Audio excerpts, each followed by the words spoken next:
For shoulder flexion range of motion, you're going to take the axis of the goniometer and place it over the head of the humerus. Both the stationary and movable arms are going to be lined up with the humerus. You're going to ask your person to lift their arm up over their head. You're going to replace the axis of the goniometer, which is going to now be posterior than the midline. The stationary arm is going to be lined up with the body, and then the movable arm is going to be lined up with the humerus. And that's how you take shoulder flexion. Shoulder extension range of motion, you're going to do the same thing. You're going to place the axis of the goniometer over the head of the humerus. You're going to ask the person to reach behind them. And then you're going to have the stationary arm lined up with the body, the movable arm lined up with the humerus. Okay? And that's for shoulder extension. Shoulder abduction, you're going to place the axis over the humeral head again, but from the back side of the body, and you're going to ask them to turn your hand, palm up, and lift it up to your head. Then you're going to replace the axis over the humeral head. The stationary arm is going to be lined up with the spine. The movable arm is going to be lined up with the humerus. And that's going to be shoulder abduction. Shoulder adduction is going to start in the abducted position. You're going to place the axis over the humeral head, the stationary arm lined up with the spine, the movable arm lined up with the humerus, and then you're going to ask them to place their hand back to their side of their body. If it hits the side, then you're going to zero it out with the axis at the humeral head, and that's 0. Okay. Now, for shoulder external rotation, you're going to place their arm in neutral with their shoulder abducted, their elbow at 90 degrees. The axis of rotation is going to be at their elbow or olecranon process. Both the stationary arm is going to be perpendicular with the floor. The movable arm is going to be parallel with the forearm. You're going to ask the person to rotate their hand up, like that, all the way back.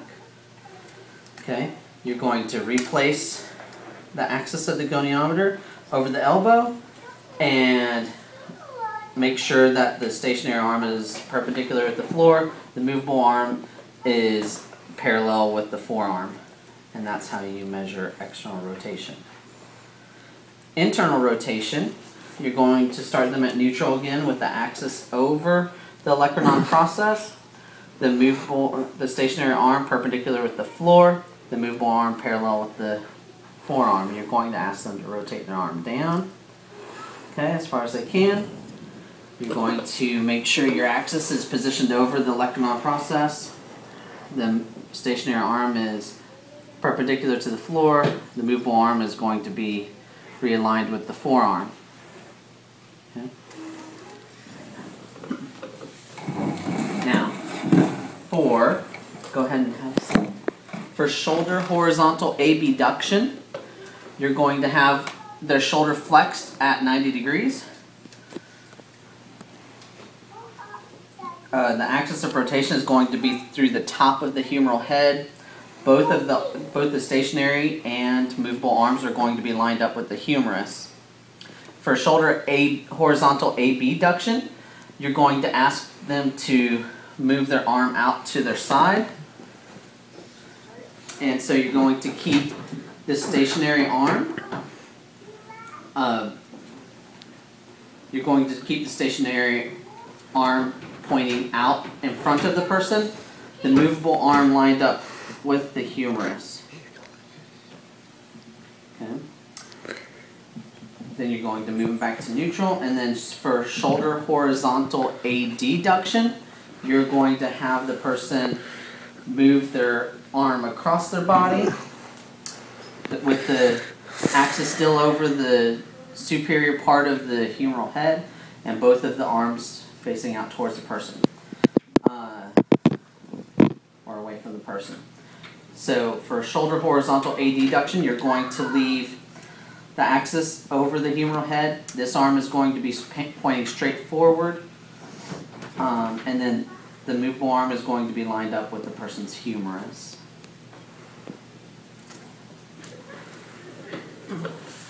For elbow flexion, you're going to have them start out with their arm straight. You're going to have the goniometer placed. You're going to have the goniometer placed over the elbow joint. You're going to ask them to bend their elbow up. Okay. You're going to make sure that the stationary arm remains over the midline of the humerus. Movable arm is lined up with the forearm. Okay. Can you bend your arm further? Okay. Then you're going to make sure that the axis is still over the elbow. The stationary arm is positioned over the humerus. Movable arm is positioned over the forearm. Now, for elbow extension, you're going to have the person start in flexion. You're going to place the axis over the elbow joint with the stationary arm lined up along the humerus, the movable arm lined up along the forearm. Then you're going to ask them to straighten their arm all the way up or all the way out. I'm going to make sure the axis is placed over the elbow again. Make sure the stationary arm is placed over the humerus. And the movable arm is lined up with the forearm. Okay. And that's elbow extension. Now for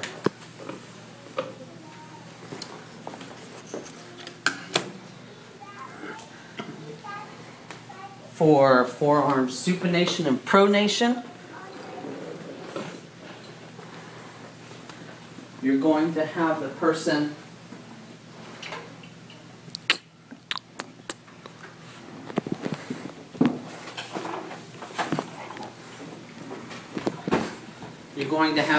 hold on to an object for pronation supination and place it in the arm, their hand. You're going to place the axis of the goniometer over the knuckle of the third digit.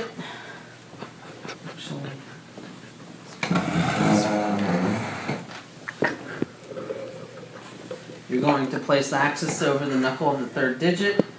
And then, so the stationary and movable arms are going to be lined up parallel with the object they are holding, whether it's a pencil or a pen.